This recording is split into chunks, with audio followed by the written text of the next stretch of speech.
Langkah besar untuk masa depan Serambi Mekah resmi bergulir di Senayan.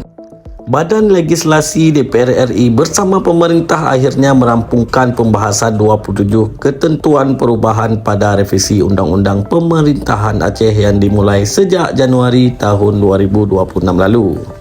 Tepat pada tanggal 26 Mei kemarin, Panja resmi memasuki tahap rapat pleno pengambilan keputusan tingkat 1 dengan agenda penyampaian pandangan mini praksi. Mari kita bedah tuntas apa saja usulan krusial dari seluruh fraksi partai di DPR RI.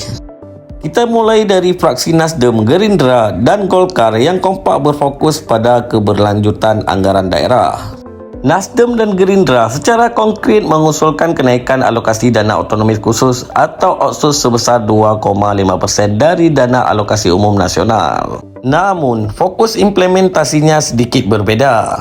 Nasdem mendesak pembentukan Badan Koordinasi Dana Otsus Aceh agar tercipta sistem pengawasan yang seimbang atau check and balance. Gerindra meminta alokasi anggaran wajib diprioritaskan untuk pendidikan, kesihatan dan infrastruktur serta diselaraskan dengan visi asta cita Presiden Prabowo.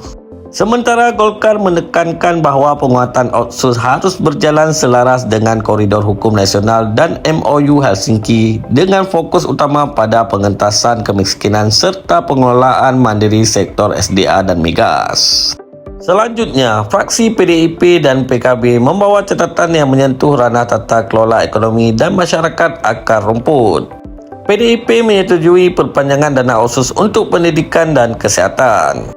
Namun, mereka memberi catatan tegas agar investasi di Aceh wajib disinkronisasikan dengan sistem online single submission atau OSS nasional serta memperkuat adat dan syariat Islam demi harmoni sosial dalam bingkai konstitusi pusat.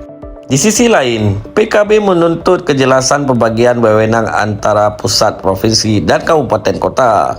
Uniknya, PKB secara spesifik mendorong penguatan peran kampung dan mukim sebagai garda terdepan pelayanan serta menegaskan madrasah harus tetap di bawah naungan Kemenak dengan sinergi lokal yang kuat. Nah, bagaimana dengan fraksi PKS? Partai Keadilan Sejahtera membawa 4 poin yang sangat berpihak pada kemandirian dan perlibatan tokoh agama di daerah. Pertama, PKS menegaskan kekhususan Aceh harus berwujud secara nyata pada kewenangan penuh dalam mengatur rumah tangganya sendiri. Kedua, hasil minyak, gas dan seluruh kekayaan alam wajib digunakan sebesar-besarnya untuk kemakmuran rakyat Aceh. Ketiga, dana Otsus wajib difokuskan pada sektor pendidikan, kesihatan dan kemiskinan dengan melibatkan ulama serta akademisi dalam pengawasannya. Keempat, PKS menekankan hubungan antara pemerintah pusat dan Aceh harus dipastikan setara, harmonis serta selalu mengedepankan jalur dialog. Terakhir, kita melihat catatan dari fraksi Demokrat dan sikap akhir dari fraksi PAN. Fraksi Demokrat menyoroti perlunya pendalaman lebih lanjut terkait aturan pengelolaan wilayah laut serta kejelasan pembagian wewenang pusat daerah agar tidak tumpang tindih. Meski begitu, Demokrat mendukung penuh keberlanjutan dana Otsus demi stabilitas perdamaian dengan syarat diperketat lewat evaluasi berkala dan pengawasan publik yang transparan. Sementara itu, fraksi PAN mengambil langkah hukum yang lugas. PAN secara resmi menyatakan menerima hasil penyusunan RUU perubahan Undang-Undang Pemerintahan Aceh ini dan mendorong agar draft regulasi segera ditindaklanjuti ke tahap berikutnya demi kebaikan dan kepastian tata kelola daerah.